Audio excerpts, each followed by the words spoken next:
presented by DuPont. Abraham Lincoln in the War Years, starring Raymond Massey. An original radio play by Robert E. Sherwood, written especially for tonight's Cavalcade of America. Based on Carl Sandburg's Abraham Lincoln, The War Years. No drama of Abraham Lincoln can have a finer introduction than the words written by Carl Sandburg in the preface to his timeless biography of the great emancipator.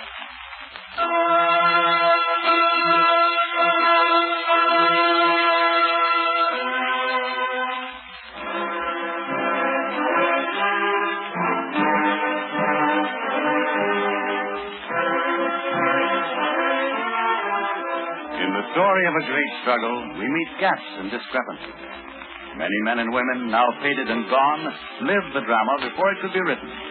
They do and say what they did and said in life, as seen and known to the eyes and ears, the mind and spirit of themselves, or other men and women of their own time. Some of them spoke with action, some with words, some with both action and words. What they say by act or deed is often beyond fathoming, because it happened in a time of great stress.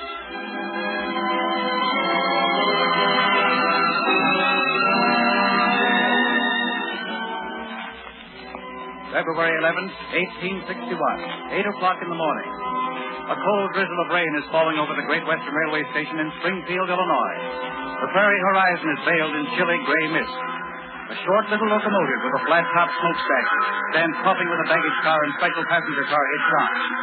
Inside and around the brick station, 1,000 people have taken off their hats and are looking up at a tall, bearded man on the rear platform. Friends, today I leave. I go to assume a task more difficult than that which devolved upon General Washington. Unless the great God who assisted him shall be with me and aid me, I must fail.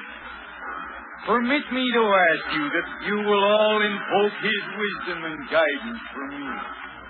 With these few words I must leave you, for how long I know not. Friends, one and all, I must now bid you an affectionate farewell. Goodbye, Abe. Goodbye, Abe.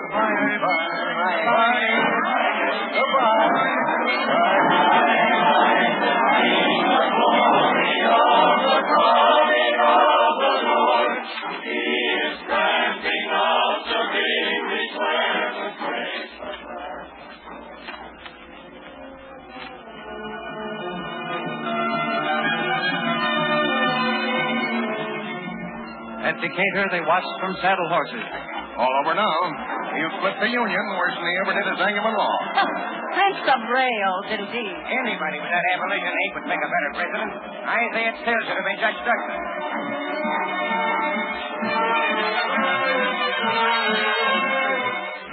At Indianapolis, they stood under darkening skies. Mommy, I seen him. There's not much to look at. Come on, let's go home. Let's take a close hand. Come on, Sonny. Well, Martha, it's the worst thing that ever could have happened. Big loon with flapping ears for a president? What's going to happen next? At Buffalo, they watched, and some waited. Get it going now with that Dodge, Ed. You just need him on that thing. Hurry up. Can't wait around all night for you to pay off that election bet. Next time, maybe you'll pick a winner. All right. I'll pay my election bet. But you boys will see I'm right someday. Yes, The South will have something to say about Abe Lincoln being president. Wait and see. Just wait. There's going to be trouble. Plenty of trouble.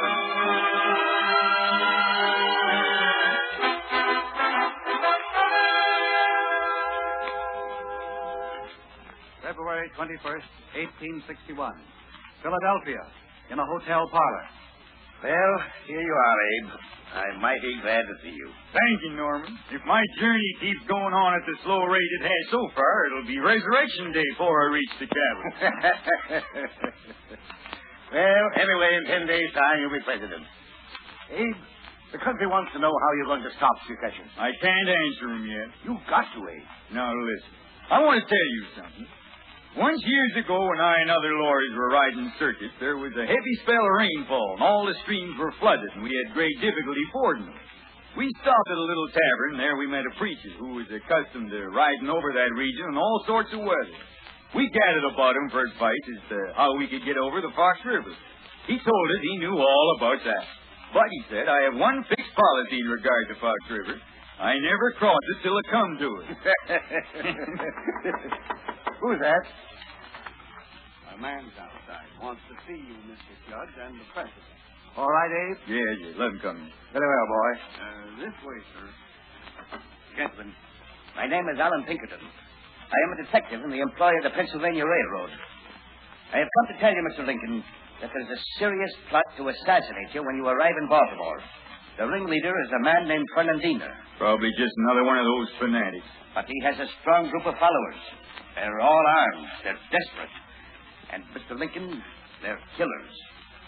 You are their enemy, Abe. You know that there are many who will do anything to prevent you from... Be quiet, gentlemen. Oh, I thought you were alone. Good evening, Mrs. Lincoln. It's just a little political discussion, Mary. That'll be all, gentlemen. I'll give your suggestions my most serious consideration. Very good, sir. I'll see you later, Abe. Good day, Mrs. Lincoln. Good day. Good day, gentlemen. Abe, what were they talking about? Oh, they were just talking about political appointments. Come here, Mary. Come over to the window. Now then, Mary, look down there. That's Independent Hall, where I'm speaking tomorrow. Abe, I'm frightened. I'm frightened Frightened of what? of everything that may come to us. Civil war. There's nothing to be scared of, Mary. We may have a pretty rough road ahead of us, but we'll pull through.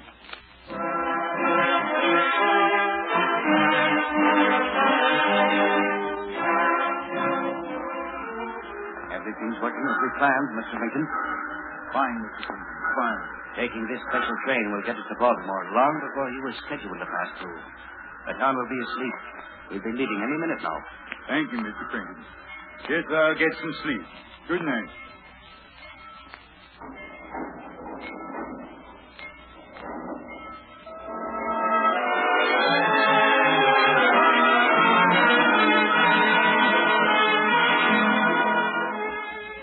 On the eve of his inauguration, Abraham Lincoln escaped assassination by secretly arriving in the national capital. They said it was degrading for a president to come like a thief in the night and make the American people the laughing stock of the entire world. But the incident was soon lost in a swirl of ominous events that engulfed the new family in the White House. Abe, it's just as I keep telling you. You've got to take a stand. What stand do you mean, Mary? You must show the country you're determined to keep the states united. You'll have to do something about it. You'll have to, right away. I know it, Mary. I know I will. But please don't let's talk about it now. Here come the children. Well, Willie, what do you and Dad think of your new home? We were just telling Robert we've never seen such a big house. It's twice as big as Uncle Ninian's in Springfield.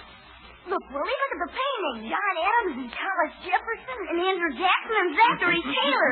And more, look here. Yes, I see it, Ted. George Washington. That's the picture Dolly Madison ran off with, so that the British wouldn't burn it. Hey, Pa, Yes, Dad. What's it, son?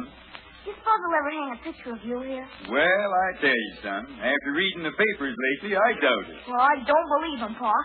Pa, now that you're president, can I have a pony? Tell you what, Willie, we'll have to ask Congress about that. Robert, Yes, Ma.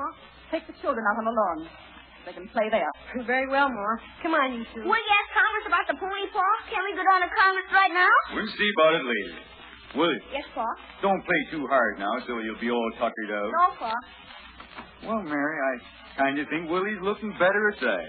Maybe we should buy him that pony. Abe, I tell you again, the situation is serious. What are you going to do about Fort Sumter? I don't know, Mary. Hard to know what to do about it. I got to try to figure it out.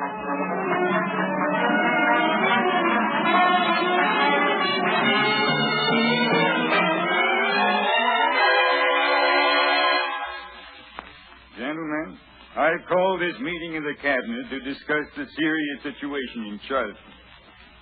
It is proposed that this government send relief to Fort Sumter. Do you think we should do it, Mr. Seward? No, I do not. Such an action would provoke instant secession in the South and lead us directly into a civil war. What about you, Mr. Chase? I agree with Mr. Seward. You, Mr. Cameron? Let the people of South Carolina have Fort Sumter, and let us have peace. Mr. Blair, what is your opinion? If we fail to come to the sense of Fort Sumter, we may as well shut up shop as a self-respecting government. We must send relief, even if it does mean war. Mr. Wells? I disagree heartily with Mr. Blair. Mr. Smith? I vote no on sending relief. Mr. Bates? My vote is the same. Evacuate Fort Sumter. If the South wants to secede and form a new nation, let them do it. There's room on this continent for as many nations as there are in Europe. Our cause is clear, Mr. President. The sentiment of this cabinet is 7-1 in favor of evacuation of Fort Sumter. Thank you, gentlemen. Thank you for giving me the benefit of your opinion. But the final responsibility rests on me. Yes, Mr. President. And your first duty is to preserve peace. My first duty is to preserve this union. And my policy must be governed by the dictates of my own conscience as to what is right. I shall give orders at once to the Army and Navy to send relief to Fort Sumter. Mr. President, it won't be easy for you to justify this dangerous action to the Congress and the people. I know that, Mr. Seward. I know it won't be easy.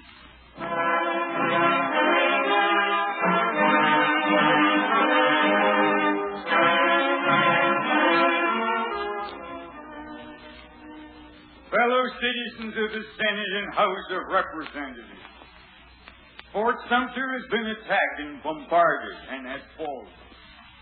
This action has forced upon the country the distinct issue, immediate dissolution or blood.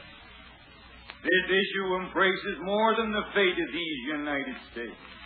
It presents to the whole family of man the question whether a constitutional republic or democracy, a government of the people by the same people, can or cannot maintain its territorial integrity against its own domestic foes. It forces us to ask, is there in all republics this inherent and fatal weakness? Must a government of necessity be too strong for the liberties of its own people, or too weak to maintain its own existence? Gentlemen, we cannot escape history. We of this Congress and this administration will be remembered in spite of ourselves.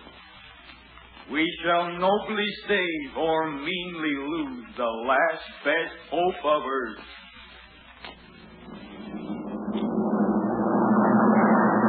We're coming, Abe. We're with you, Abe. Count on me, Abe. We're with you, Abe. We're coming, Abe. We're coming, Abe. 300,000 march on Mississippi, winding stream from the Lincoln shore. 300,000 went out, a wife and children near, with hearts of gold for all the rest of the silent cheer. Abraham Lincoln was confronted with a divided nation rent asunder in tragic civil war. And as the months of fear and anxiety passed, many mistrusted Abraham Lincoln, scorned him, hated him, refused to fight under his leadership.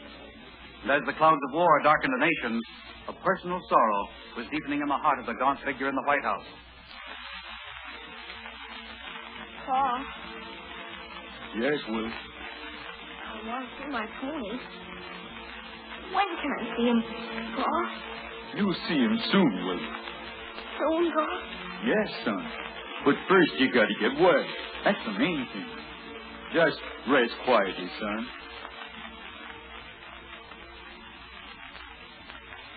Yes, I will. Close your eyes now and go to sleep. How is he, Doctor? I want the truth. How is he? Come over here, Mr. President. We're doing all we can. You've got to save his life. Doctor, you've got to. We're trying. That's all we can do now. Try. I understand. Thank you, Doctor.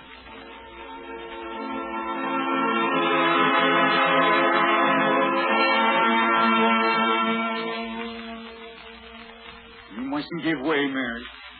I know how hard it is. Sometimes I feel I can never be glad again. But we've got to keep our sorrow to ourselves.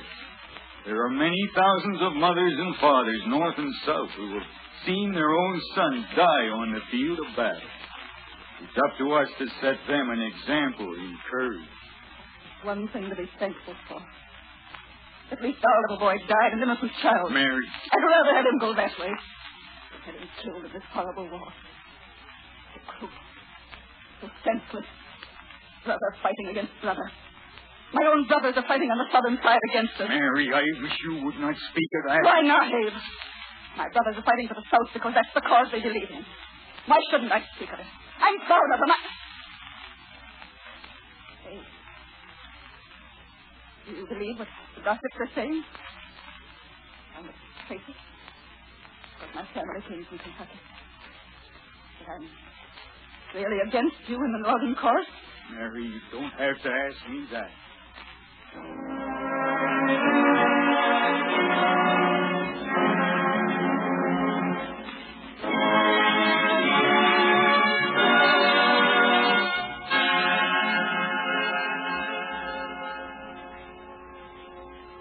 Gentlemen, this committee of the Senate has been assembled in strictest secrecy to investigate a certain very grave matter. The belief is spreading throughout the country that all our misfortunes can be traced to one person, a spy in the White House. That person is Mrs. Lincoln. Gentlemen, I beg you not to be too hasty. This matter is of the gravest importance to the nation. It certainly is. With what we all know, I'm in favor of exposing the whole presidential scandal. And I'd go as far as impeachment. Now, wait a minute. We can't have a public scandal. Not at this time, anyway. Well, Attention, gentlemen. What is it? The President. The President? What? How did he know we were meeting? Will you go in, Mr. President? Thank you.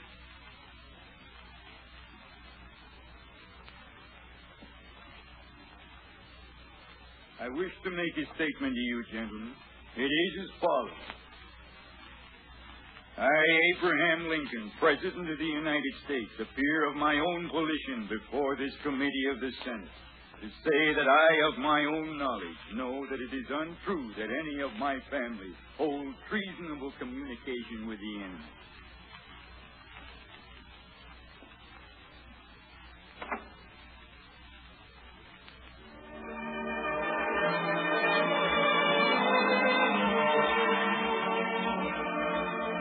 The Senate committee was deeply moved, and the investigation was dropped. But Lincoln's sadness was not relieved.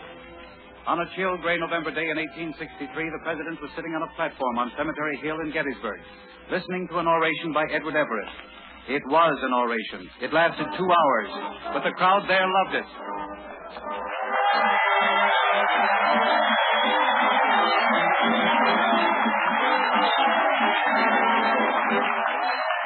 Wonderful speech, wasn't it? That's the kind of speech I like. Big words, and old Everett sure knows how to say them. Our fathers fought forth from this continent and conceived in liberty and dedicated to the proposition that all men are created equal. Like to eat an apple? Now we are engaged in a great civil war, testing whether that Crop this year ain't so good. so conceived and dedicated can long endure. We are met on a great battlefield of that war. We have come to dedicate. Hey, old Abe's talking now. Can't hear him, can you? Well, don't make much difference if we do. Abe can't hold a candle to Edward Everett as an orator. But come on, let's try to get closer. Well, I'll tell you.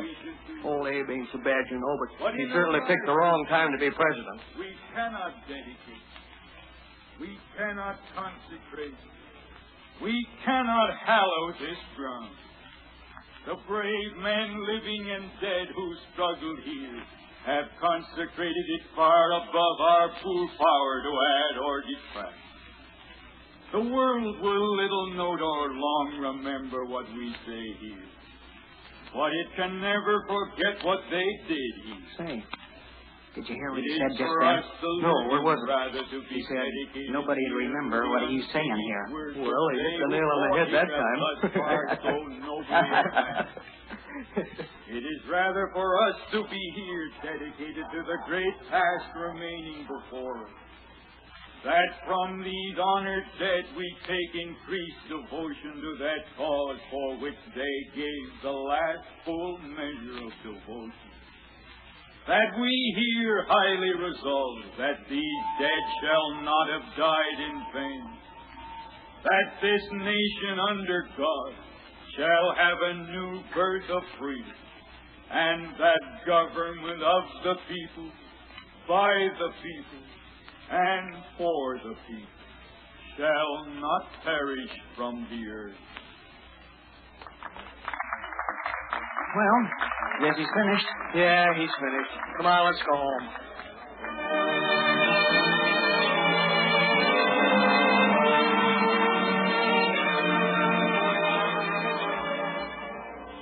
There were many who did not understand and appreciate the meaning of Lincoln's words at Gettysburg that day, but their portent and message has outlived the tragedy and chaos of those 4 sorrowful years. At last, the superior strength and wealth of the northern states asserted themselves, and the tragic war came to an end. And on March 4th, 1865, Abraham Lincoln was inaugurated for the second time. With malice toward none, with charity for all, with firmness in the right as God gives us to see the right, let us strive on to finish the work we are in, to bind up the nation's wounds, to care for him who shall have borne the battle, and for his widow and his orphan, to do all which may achieve a just and lasting peace among ourselves and with all nations.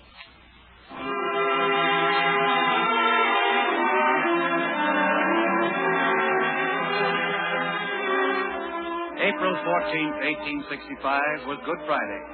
It was a lovely spring day in Washington, and the President and Mrs. Lincoln went for a stroll. Good day, sir. Good day. Good day there, boys. What's your regiment, son? 157th New York Volunteers, Mr. President. Oh, yes, Colonel Brown's regiment. And you, Sonny, what's yours? The 5th Michigan Cavalry, Mr. President. That's fine. Well, it's all over now, boys. You'll be going home soon, and there'll be a heap of work for all of us to do. Yes, sir. That's right. Goodbye, boys. Goodbye. Good day, sir. Good day. You know, Mary, it's been a hard time for the people. It's been a hard time for us, Abe. I tell you, when my term of office is over, we'll go back to Illinois and pass the rest of our lives in quiet. I'll take up law practice again, just as if nothing had happened. It'll be good to be among our own neighbors again. Oh, Abe. Do you think people will ever feel really happy again? Yes, Mary. People get over these things if they try, even when they haven't much heart for it. Well, you can try. I don't really feel like going to the theater tonight. We mustn't feel like that, Mary. It'll do us good. It's been a long time since we've been able to sit back and enjoy a real good laugh.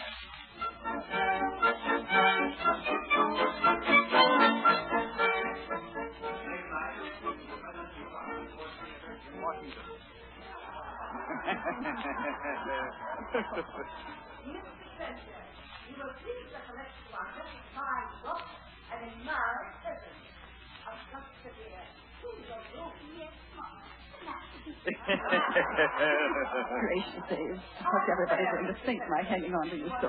They won't think anything about it. Now listen, Mary.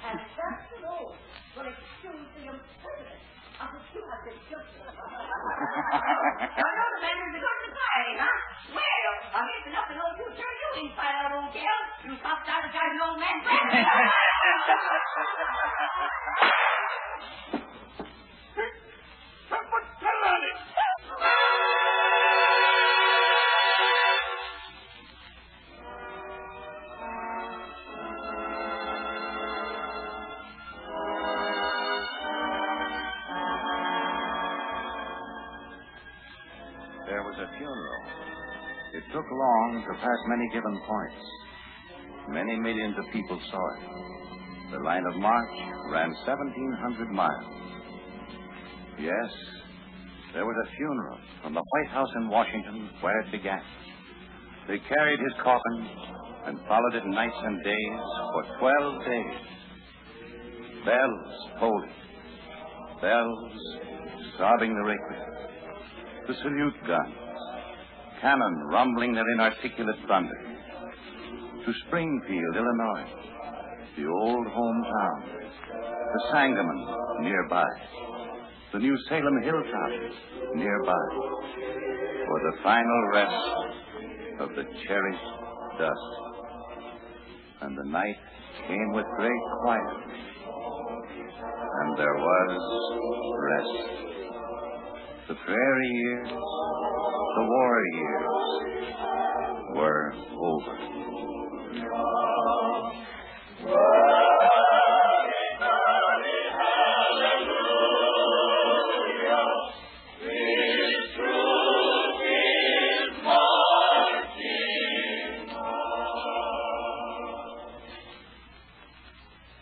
Thus, in the closing words of Charles Sandburg's immortal testament to the great emancipator, the Cavalcade of America's dramatization of Abraham Lincoln comes to a close.